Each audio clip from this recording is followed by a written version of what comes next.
अपना प्रयोगशाला स्वयं तुम हो। कोई माता, कोई पिता, कोई बंधु, कोई सखा, कोई गुरु बस तुम्हें इशारे दे सकता है, कह सकता है। और तुम्हारे पास अवसर है, चाहो तो उसे आत्मसात करो, नाचो, गाओ। इस प्रकृति में जैसे वृक्ष नाचते हैं, जैसे नदियां लहराती हुई चलती हैं, जैसे बाग में पुष्प खिले हुए हैं, तुम्हारी नासिका तक पहुंचकर तुम्हें आनंद की अनुभूति देते हैं। जैसे वो कोमल घास जिस पर तुम चलते हो दूरवा पर, तो तुम्हारे स्पर्श को आनंद मिलता है। वो सब तुम्हारे भीतर है। जिन खोजा तिन पाइया गहरे पानी पैठ। और वो पानी कहीं बाहर किसी गंगा में, किसी गंगा सागर में, किसी सागर में, किसी गोमती, किसी नर्मदा, किसी यमुना, किसी टेम्स, किसी नील यहां नहीं है, बल्कि वो महासागर भी तुम्हारे ही भीतर है। गोता भी तुम्हें भीतर ही लगाना है, इनसाइड। ये बाहर जो कुछ भी देखते हो, तुम्हारे इनसाइड में जो घटता है उसका प्रतिबिंब मात्र है। बिगड़ता यहां है, संसार में कुछ नहीं बिगड़ा। दुख यहां है, संसार में कहीं दुख नहीं है। रोना यहां है, संसार में कहीं रुदन नहीं है।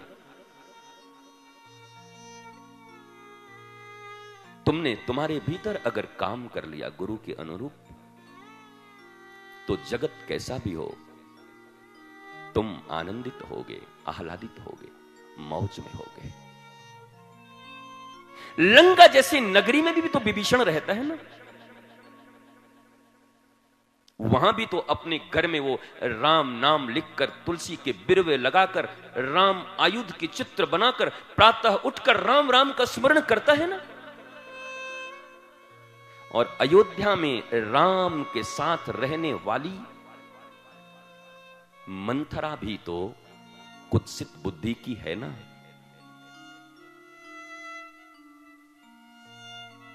कुमति सुमति सबके उड़ रही।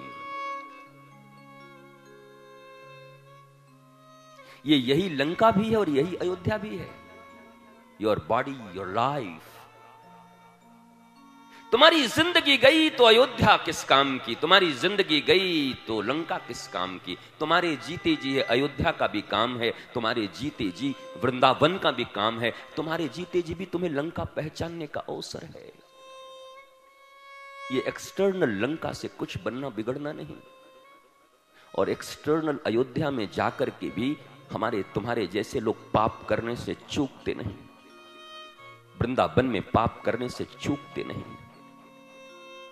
क्योंकि आंतरिक वृंदावन से परिचय नहीं है, क्योंकि आंतरिक लंका से परिचय नहीं है, क्योंकि आंतरिक लंका के राजा रावण से परिचय नहीं है। वही बनाए हुए लोग 50-50, 100-100 फीट के बांसों में पटाखे लगाए हुए और जलाकर बस एक बार ताली बजा करके उसके बाद सारी जिंदगी अभावों में जीने वाले लोग, कष्ट में जीने वाले लोग।